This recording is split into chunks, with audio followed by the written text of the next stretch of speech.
জুমাতে আলোচনা করা হয়, যেহেতু আমাদের কাছে মোটেও সময় নেই, আল্লাহ রাজি থাকে তো আগামীকালকে ইনশাল্লাহ কোরবানি হবে। সেই হিসাবে কোরবানির সংক্ষিপ্ত কিছু মাসলা মাসাইল আজকের আলোচনায় পেশ করার চেষ্টা করব ইনশাআল্লাহুল আজিজ। আমরা জানি আল্লাহ সুবহানাহু ওয়া তাআলা কোরআনুল কারীমে কোরবানি করার ব্যাপারে আদেশ করেছেন।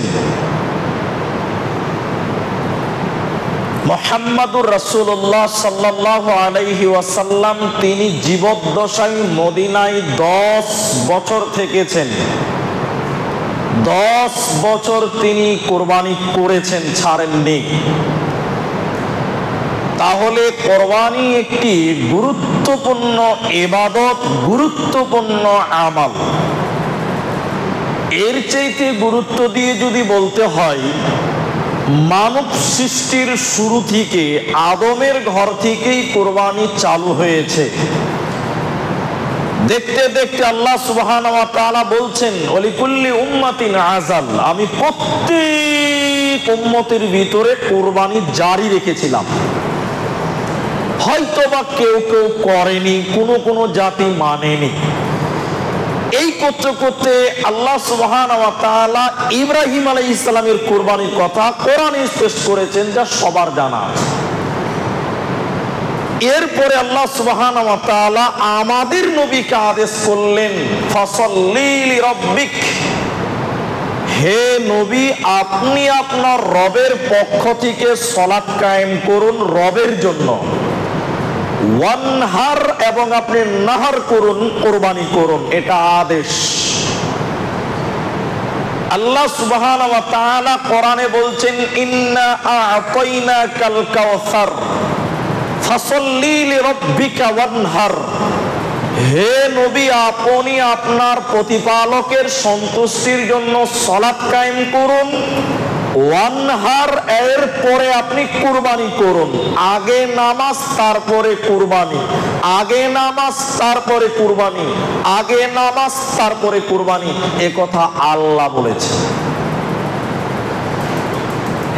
সেই কুরবানিটা কেমন হওয়া উচিত, কি ধরনের পশুকে ক্রয় করা উচিত, কুরবানির জন্য চয়েস করা উচিত, এই ব্যাপারে আমাদের প্রথম সজাগ হওয়া উচিত যে কোন কোন বিষয়গুলো লক্ষ্য রাখবো যাতে আমার কুরবানিটা উত্তম হবে, আমার কুরবানিটা সবচেয়ে আফজাল হবে, ভালো হবে। মর্মে কয়েকটি হাদিস আপনাদের সামনে পেশ করব। মুদ্রা কথা হলো, গৃহপালিত পশুর ভিতরে ভেড়া, ছাগল, ছাগলের সঙ্গে দুম্বা, গরু, উট, এই কয়েকটি প্রাণী দিয়ে কুরবানি করতে হয়। সাহাবায়ে কেরাম এবং নবী থেকে এই কয় শ্রেণী প্রাণী ছাড়া আর কোনো পশু কুরবানির কথা হাদিস কোরআনে পাওয়া যায় না। এই জন্য ইমাম শাফিঈ রাহমাতুল্লাহি আলাইহি তিনি বলছেন, এই পশুগুলি বাদ দিয়ে আর অন্য কোন পশু দিয়ে কুরবানি করা যাবে না। অনেক উলামায়ে কেরাম বলেছেন মহিষের কুরবানি জায়েজ, তবে হাদিসে স্পষ্ট প্রমাণ নেই। এটা উলামাদের ফতোয়া, এটা বিদ্বানদের ফতোয়া। সেই ভেড়া, সেই ছাগল, সেই দুম্বা, সেই উট, সেই গরু কেমন হওয়া উচিত, কোন কোন বিষয়গুলোকে লক্ষ্য রাখা উচিত, উত্তম যদি বলতে হয় তাহলে সাদা পশুকে ক্রয় করা।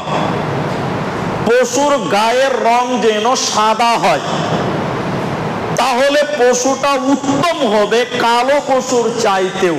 মর্মে হাদিস আবু হুরায়রা রাদিয়াল্লাহু তাআলা আনহু থেকে বর্ণিত, তিনি বলেন রাসূল সাল্লাল্লাহু আলাইহি ওয়াসাল্লাম বলেছেন, আল্লাহর কাছে দুইটি কালো পশুর কুরবানির রক্তের চাইতে একটি সাদা পশুর রক্ত আল্লাহর কাছে বেশি উত্তম। তিনি বলেন দুটি কালো কুরবানির পশুর রক্তের চাইতে আল্লাহর কাছে একটি সাদা পশুর রক্ত আল্লাহর কাছে বেশি উত্তম। অফিরায়াতিন কাবিরা বিনতে সুফিয়ান রাদিয়াল্লাহু তাআলা আনহা তিনি বলেন, নবী সাল্লাল্লাহু আলাইহি ওয়াসাল্লাম আমাদেরকে বলেছেন কি, যে হে কাবিরা বিনতে সুফিয়া, তুমি শোনো, তোমাদের দুটি কালো পশুর রক্তের চাইতে কুরবানির একটি সাদা পশুর রক্ত আল্লাহর কাছে বেশি প্রিয়, বেশি পছন্দনীয়। উল্লেখিত হাদিস থেকে বোঝা যায় কালো পশুতেও কুরবানি জায়েজ, তবে কালোর চাইতে সাদা পশুর কুরবানি বেশি ভালো। কেন? কালোকে নিষেধ করা হয়নি, তবে তার নেকি বা উত্তম বলা হয়েছে তার তুলনায় সাদাকে। যেমন কালো রঙের কুরবানির কথাও হাদিসে রয়েছে। আনাস রাদিয়াল্লাহু তাআলা আনহু থেকে বর্ণিত, তিনি বলেন, নবী সাল্লাল্লাহু আলাইহি সাল্লাম দুটি সাদা কালো রঙের দুটি দুম্বা কুরবানি করলেন, এবং তিনি যখন কুরবানি করলেন, হাদিসটা আবারও বলবো, তিনি যখন কুরবানি করলেন এক হাতে তার গর্দানকে ধরলেন, অপর হাতে তার ছুরিকে ধরলেন, আর পাকে তার পিঠের উপরে চাপিয়ে দিয়ে তিনি জবাহ করছেন, আল্লাহ বিসমিল্লাহি আল্লাহু আকবার, আল্লাহুম্মা তাকাব্বাল মিন মুহাম্মদ ওয়া আলি মুহাম্মদ ওয়া মিন উম্মতি মুহাম্মদ ইলা। তাহলে কালো পশু কুরবানি করা জায়েজ, তবে উত্তম হলো সাদা পশুকে ক্রয় করা। কুরবানি পশুর চয়েসের ক্ষেত্রে আরেকটি হাদিস আপনাদের শোনাই।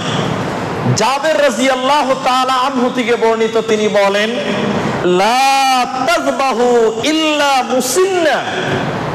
রাসূল সাল্লাল্লাহু আলাইহি ওয়াসাল্লাম বলেছেন, তোমরা দাতাত পশু ছাড়া কুরবানি জবাহ করিও না। এটা নিষেধ, এটা নিষেধ। জাবের রাদিয়াল্লাহু তাআলা আনহু থেকে বর্ণিত, তিনি বলেন, নবী সাল্লাল্লাহু আলাইহি ওয়াসাল্লাম বলেন, লা তাযবাহু, তোমরা জবাহ করিও না, ইল্লা মুসিন্না, যার দাঁতে নেই, যে পশুর দাঁত হয়। তাহলে কুরবানির জন্য উত্তম হবে সাদা পশু ক্রয় করা, কালো হলো জায়েজ, চলবে, কুরবানি হবে। এরপরে গুরুত্বপূর্ণ শর্ত হলো কুরবানির পশুর যেন দাঁতা হয়, বিনা দাঁতে মুসিন্না। মুসিন্নার অনেকটি অর্থ মুহাদ্দিস করে বলেছেন, 100-র মধ্যে 95 জন মুহাদ্দিস বলেছেন দাঁত। বিনা দাঁতে কুরবানি করতে নিষেধ করা হয়েছে। এরপরে কুরবানির পশুর ক্ষেত্রে আরেকটু কথা মাথায় রাখতে হবে, কি ধরনের পশু কুরবানি করা যাবে না, কোন ধরনের পশু কুরবানি করা চলে না, কুরবানি বাতিল হবে না। এমর হাদিস বারা ইবনে আযিব রাদিয়াল্লাহু তাআলা আনহু থেকে বর্ণিত, তিনি বলেন, নবী সাল্লাল্লাহু আলাইহি সাল্লামকে জিজ্ঞাসা করা হলো বা আলোচনা করা হলো। নবী সাল্লাল্লাহু আলাইহি সাল্লাম বললেন, হাত উঁচু করে, এরকম 4টা আঙ্গুল উঁচু করে বললেন, 4 ধরনের পশু কুরবানি হবে না, 4 প্রকার পশুর কুরবানি বাতিল, 4 প্রকার পশুর কুরবানি মোটেও হবে না, একেবারেই হবে না। এক, স্পষ্ট কানা, চোখে দেখতে পাই না। 2, অসুস্থ, রোগী হয়ে গেছে, রোগা, এরকম পশু কুরবানি হবে না, কুরবানি করতে নিষেধ করা হয়েছে।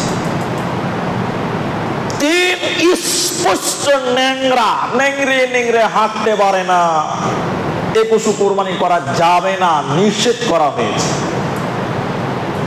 4, বৃদ্ধ, দুর্বল, যার হাড্ডিতে কোনো রস নেই, চলাচল করতে পারে না, বুড়া হয়ে গেছে, এরকম প্রাণীকে কুরবানি করতে নিষেধ করা হয়েছে, যার মাংসতে কোনো মজা নাই। এই 4 ধরনের পশু কুরবানি করা হারাম, কুরবানি চলে না, কুরবানি করতে নিষেধ করা হয়েছে। বাকি যত ধরনের কুরবানি আছে, চামড়া কাটা, কান ফোটা,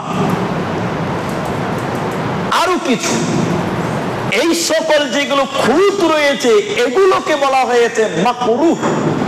মাকরুহ মানে অপছন্দনীয়। মাকরুর কয়েকটি অধ্যায় আছে। তার মধ্যে এটি হলো অপছন্দনীয়, যেমন চামড়া ছিলে গেছে, যেমন লুম উঠে গেছে, কান ছোটা হয়েছে, মাকরু। বর্তমান সরকার গরুর বাজারে যারা গরু চালান করছে বা আমদানি করছে যে সকল কোম্পানি, তারা তাদের কুরবানির এই গরুগুলোকে, ছাগলগুলোকে কান ফোটা করে দেয়। এই পশু জায়েজ, তবে উত্তম নয়, বরং এটা অপছন্দনীয়, না করা ভালো, মাকরু। কেন? হাদিস।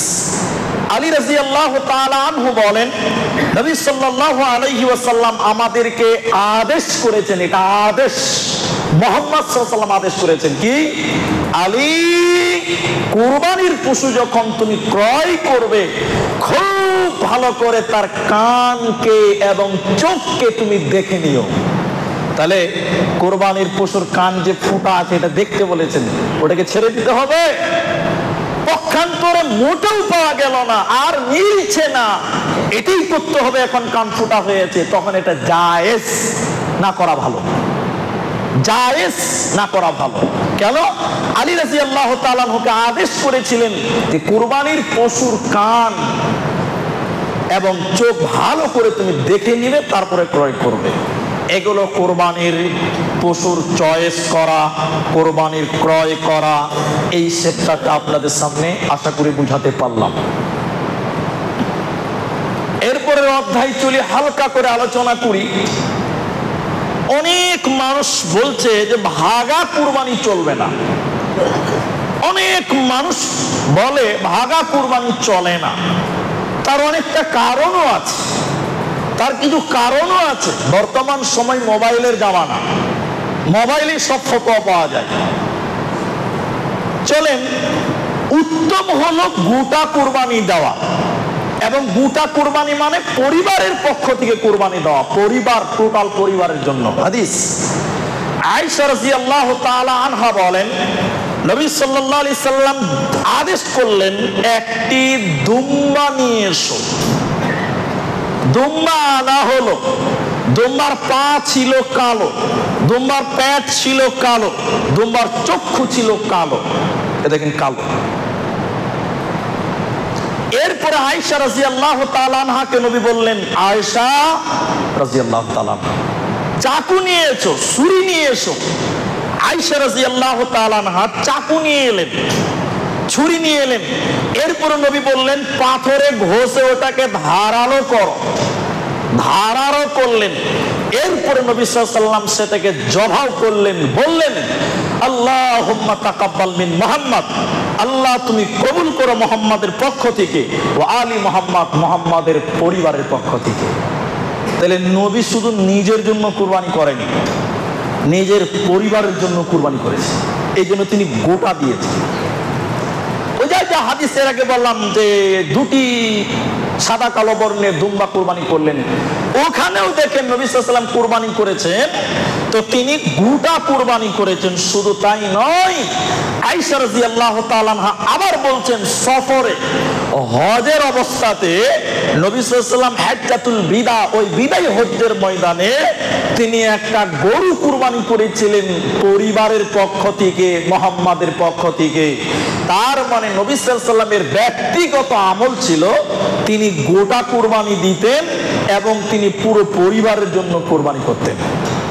তাহলে প্রত্যেকে চেষ্টা করা গোটা কুরবানি দেওয়া এবং সমস্ত পরিবারের পক্ষ থেকে কুরবানি দেওয়া। এখন চলেন ভাগে, ভাগে কুরবানি জায়েজ, তবে 7 জন চলবে, 7 পরিবার চলবে না।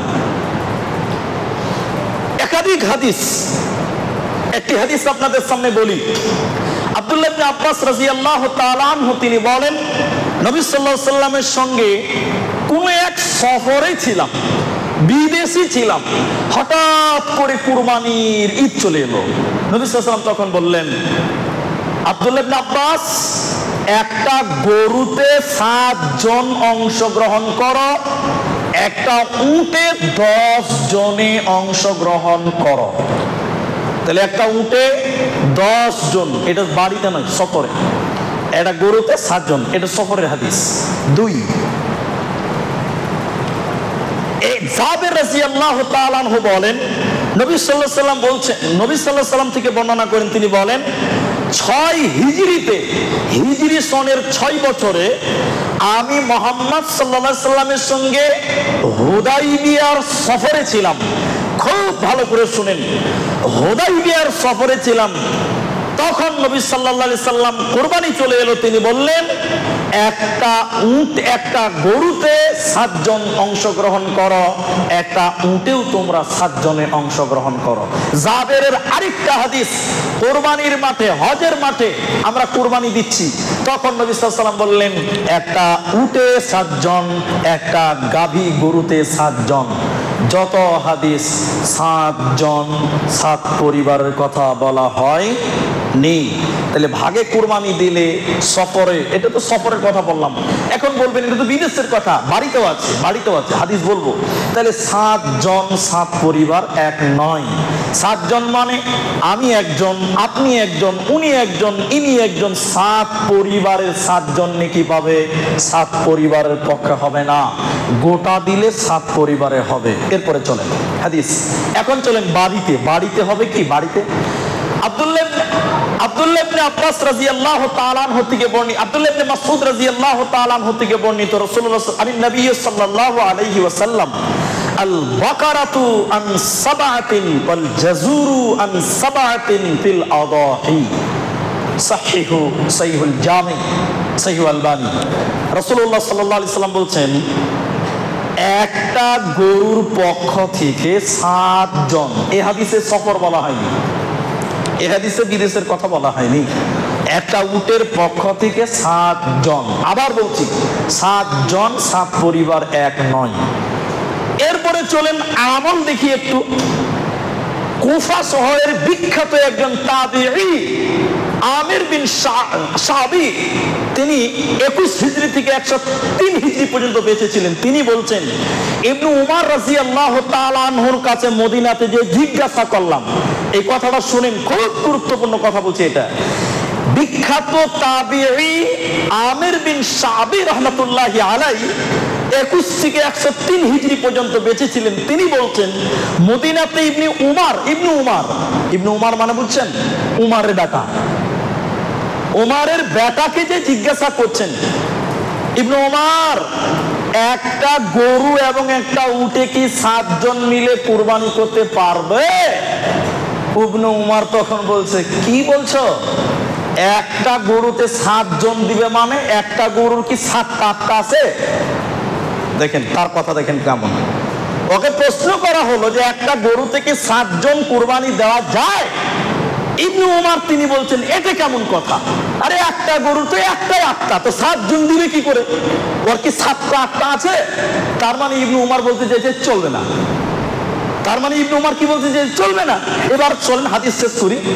এবার লোক সকল বলতে ও সাহাবী, আমির সাহাবী তিনি বলছেন আরে কুফাতে যে সকল রাসূলের সাহাবী রয়েছে তারা তো বলছে যাবে, রাসূলের সাহাবীরা বলেছে যাবে, তা আপনি ইবনে উমর, আপনি মদিনাতে আছেন, আপনি বলছেন যাবে না। তখন মদিনার অন্যান্য সাহাবীরা ইবনে উমরকে বলছেন ইবনে উমর আমরা সাক্ষী দিচ্ছি রাসূল সাল্লাল্লাহু আলাইহি ওয়াসাল্লাম, আবু বকর, উমর এরা 7 জনের পক্ষ থেকে কুরবানি করতে বলেছেন, নিষেধ করেনি। মুহাদ্দিসগণ বলেন এরপরে ইবনে উমর তখন বললেন আসলে এই ব্যাপারটা আমার জানাই ছিল না। তখন তার কথাকে ফিরিয়ে নিলেন, তিনি তখন বললেন ঠিক আছে 7 জনের পক্ষ থেকে একটা গরুতে কুরবানি করা যায়। তাহলে যায় এ প্রমাণ হলো, তবে কেমন যায় সেটাও প্রমাণ হলো। বুঝতে পেরেছেন কিনা জানি না। তার মানে মদিনার লোকেরা খুব বেশি ভাগে কুরবানি দিত না, যদি দিত তাহলে ইবনে উমর কেন জানতে পারলো না? জায়েজ কিন্তু উত্তম নয়, উত্তম হলো গোটা কুরবানি দেওয়া। এবার কুরবানির পশু জবাই করা, চলেন কুরবানির পশু জবাই করা। কিভাবে জবাই করবেন কুরবানির পশুকে, কিভাবে জবাই করবেন? আমরা সংক্ষেপে কিছু কথা আজকে পেশ করতে চাইছি। কিভাবে কুরবানির পশুকে হালাল করবেন, জবাই করবেন? আল্লাহ রাসূল সাল্লাল্লাহু আলাইহি ওয়াসাল্লাম বলছেন যে কোনো পশু আল্লাহর নাম ব্যতীত যদি জবাই করা হয় সেটা হারাম, খায় আপনি। তাহলে কুরবানির পশু জবাই করার ক্ষেত্রে প্রথম শর্ত হলো আল্লাহর নাম নিতে হবে। এটা 1 নম্বর শর্ত, মনে রাখবেন। অনেক মানুষ আমরা যারা এখানে উপস্থিত রয়েছি, আমার গ্রামের মানুষ, আমার আপনজন যারা আছি, আপনার কুরবানি আপনি জবাই করবেন, এটা একটা গুরুত্বপূর্ণ আমল। সে আমল আপনি নিজে করার চেষ্টা করবেন, অন্যকে দিয়ে করানো জায়েজ, তবে নিজে করতে পারলে আমল বেশি নাকি পাওয়া যেতে পারে। এই জন্য নিজে করার চেষ্টা করবেন। কিভাবে করবেন? এক, প্রথমে গরুকে ফেলবেন, তার মুখ যদি কেবলার দিকে করতে পারেন বেশি ভালো, তার মুখ যদি কেবলার দিয়ে ঘোরাতে পারেন বেশি ভালো। এরপরে ধারালো ছুরি নেবেন, ছুরি নিয়ে প্রথমে বলবেন বিসমিল্লাহি আল্লাহু আকবার, আল্লাহর নামে শুরু করছি এবং আল্লাহ সবচেয়ে বড়। এরপরে বলবেন আল্লাহুম্মা তাকাব্বাল, আল্লাহ তুমি কবুল করো, মিন হতে আপনার নাম বলবেন, আল্লাহ কবুল করো আমার হতে, আল্লাহুম্মা তাকাব্বাল মিন আব্দুর রহমান, আল্লাহ তুমি কবুল করো আব্দুর রহমানের পক্ষ থেকে। আল্লাহুম্মা তাকাব্বাল মিন মিনহাজ, আল্লাহ তুমি কবুল করো মিনহাজের পক্ষ থেকে। আল্লাহুম্মা তাকাব্বাল সিরাজ, আল্লাহ তুমি কবুল করো সিরাজের পক্ষ থেকে। ওয়া আলি সিরাজ, এবং পরিবার করো, কবুল করো সিরাজের পরিবারের পক্ষ থেকে। যদি গোটা হয়, যদি অন্যের জবাই করে দেন তার দোয়া আলাদা। আল্লাহুম্মা তাকাব্বাল মিন্না ফুলানান, তার নাম বলবেন, মিন্না মিন্নি দুটো পার্থক্য, এক বচন বহু বচন দ্বিবচন। অন্যের জবাই করবেন আল্লাহুম্মা তাকাব্বাল মিন্না অমুক, তার নাম বলবেন, ওয়া আহলি বাইতি অমুক, তার নাম বলবেন। আল্লাহু আকবার, প্রথমে বিসমিল্লাহ আল্লাহু আকবার বলবেন। এইভাবে কুরবানির পশু জবাই করবেন। এখন হলো অনেক মানুষ দেখছি 7 জনের কুরবানি 7 জনের নাম লিখে নিচ্ছে। কেন? এদের নামে কুরবানি, এই 7 জনের নামে এই গরু কুরবানি। এই 7 জনের নামে যদি কুরবানি করা হয়, কুরবানি হারাম, কুরবানি চলবে না। কোন ব্যক্তির জন্য কুরবানি নয়, ব্যক্তির নামে কুরবানি নয়, ব্যক্তির পক্ষ থেকে কুরবানি হয়। কুরবানি হবে আল্লাহর নামে। অমুকের জন্য আল্লাহ তুমি অমুকের নামে আমি জবাই করলাম না, ওর নামে কেন জবাই হবে? জবাই হবে আল্লাহর নামে। অমুকের পক্ষ থেকে আল্লাহ তোমার নামে কুরবানি করলাম, এটা হলো সহি কথা। আল্লাহ এটা অমুকের পক্ষ থেকে তুমি কবুল করো, তোমার জন্য জবাই করলাম। কুরবানি কার জন্য? আল্লাহর জন্য। লা ইয়ানালাল্লাহু লাহুম ওয়ালা দিমাউহা ওয়ালাকিন ইয়ানালুহু তাকওয়া, আল্লাহর জন্য, সব আল্লাহর জন্য। এই জন্য আল্লাহ এটা আমাদের পক্ষ থেকে, আল্লাহ অমুক অমুক অমুক অমুকের তরফ থেকে আল্লাহ তোমার নামে কুরবানি করলাম, আল্লাহ তুমি কুরবানি কবুল করো। আরবিতে না পারলে বাংলাতে বললেও হবে। আরো কিছু দোয়া আছে, ওগুলো অনেক সময় লাগবে। আরেকটি গুরুত্বপূর্ণ কথা, খাসি কুরবানি করা যাবে কি যাবে না? খাসি কুরবানি করাও যাবে। বর্তমান মোবাইলের জামানা, কিছু ফতোয়া আসছে যে খাসি হলো খুঁত, খাসি ফ্রাই করেছে মানে খুঁত হয়ে গেছে, এটা যাবে না। যাবে, মোর হাদিস রয়েছে, সাহাবায়ে কেরাম খাসি কুরবানি দিয়েছেন। স্বয়ং বিশ্ব নবী হাদিসে বলেছেন, হাদিস জাবের রাদিয়াল্লাহু তাআলা আনহু থেকে বর্ণিত, তিনি বলেন নবী সাল্লাল্লাহু আলাইহি ওয়াসাল্লামের কাছে 2টি দুম্বা, পেরাই করা দুম্বা খাসি নিয়েছেন। তিনি দুম্বাকে ফেললেন এবং ফেলে দোয়া বলতে লাগলেন, ইন্নী ওয়াজ্জাহতু ওয়াজহিয়া লিল্লাযী ফাতারাস সামাওয়াতি ওয়াল আরদা হানিফা ওয়া আনা মিনাল মুশরিকিন ইন্না সালাতি ওয়া নুসুকি ওয়া মাহইয়ায়া ওয়া মামাতি লিল্লাহি রাব্বিল আলামিন।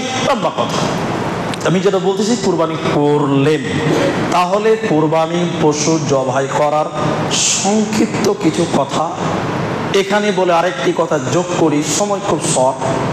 কুরবানির পশুকে দয়া করতে হবে। কুরবানির পশুকে কি করতে হবে? দয়া। জোর জবরদস্তি, ছড়িতে ধার নাই, একদম ঠেলে ঠুলে টেনে ছেঁচড়ে কাটছে না, জোর জবরদস্তি না, দয়া করতে হবে।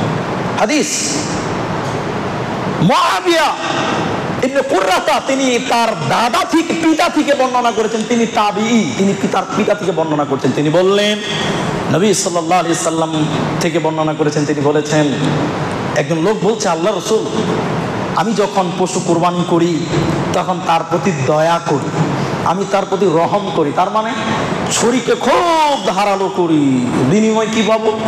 নবী সাল্লাল্লাহু আলাইহি সাল্লাম বললেন, তুমি যদি পশুর প্রতি দয়া করো, আল্লাহ তোমার প্রতি দয়া করবেন। 1 2 আবু উমামা রাদিয়াল্লাহু তাআলা আনহু থেকে বর্ণিত, তিনি বলেন, নবী সাল্লাল্লাহু আলাইহি সাল্লাম বলছেন, কোন ব্যক্তি যদি চড়ুই পাখি, চড়ুই পাখি বুঝতে পারছেন, ছোট পাখি। রাসূলুল্লাহ বললেন কোন ব্যক্তি যদি চড়ুই পাখি জবাইয়ের সময়ও যদি দয়া করে, অনুগ্রহ করে, আল্লাহ তাআলা এই ব্যক্তিকে কিয়ামতের দিন দয়া করবেন। বলুন সুবহানাল্লাহ।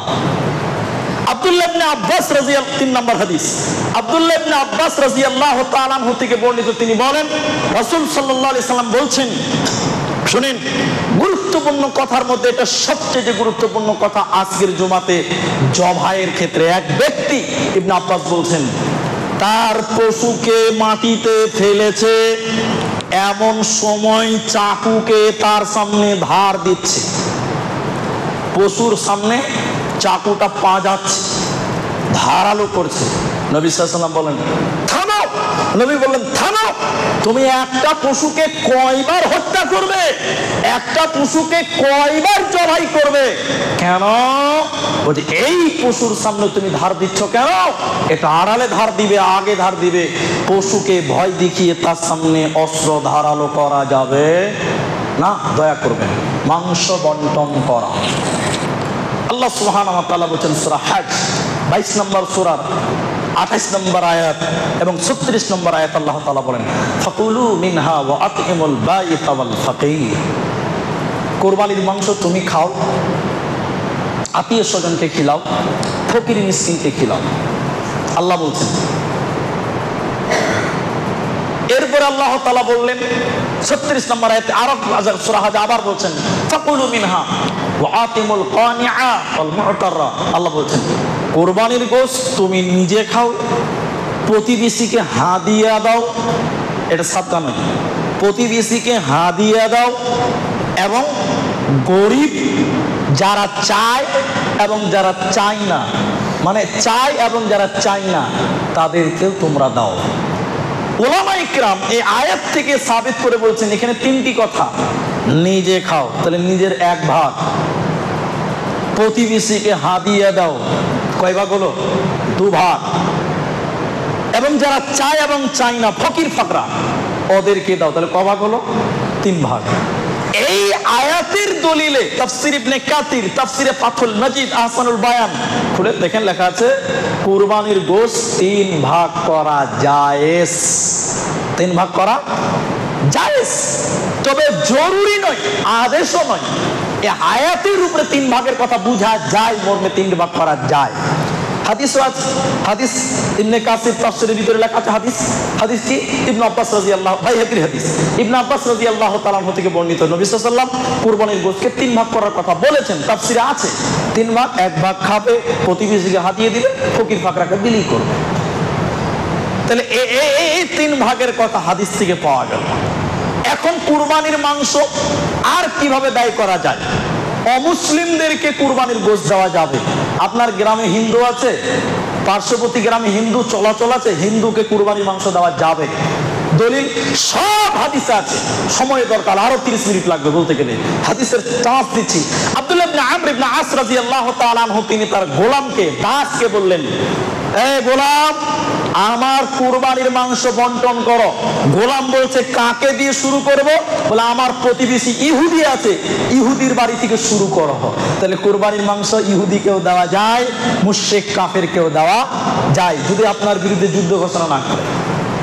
এরপরে যে আপনার কুরবানির কাজে অংশগ্রহণ করেছে, আপনার মাংস কুটে দিয়েছে, আপনার মাংস ওজন করে দিয়েছে, বা গরুটা জবাই করার সময় একটু ধরেছিল, বা গরুটা কেটে দিয়েছে, এই ব্যক্তিকে কাটার কারণে কোন রকম কুরবানির মাংস দেওয়া যাবে না, নিষেধ।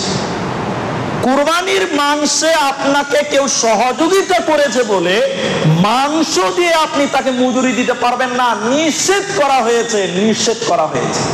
কুরবানির মাংস মজুরি হিসেবে দেওয়া যাবে না। কুঠা বাছা ওজন করা সংরক্ষণ করেছে কুরবানির মাংস, এই ব্যক্তিকে মাংস দিয়ে তার মজুরি পরিশোধ করবেন, চলবে না। আলী রাদিয়াল্লাহু তাআলা আনহু বলেন, বিদায় হজ্জের মাঠে রাসূলুল্লাহ সাল্লাল্লাহু আলাইহি ওয়াসাল্লাম আমাকে বললেন, আলী এই উটগুলি তুমি দেখাশোনা করো, একটা না অনেকটি ছিল,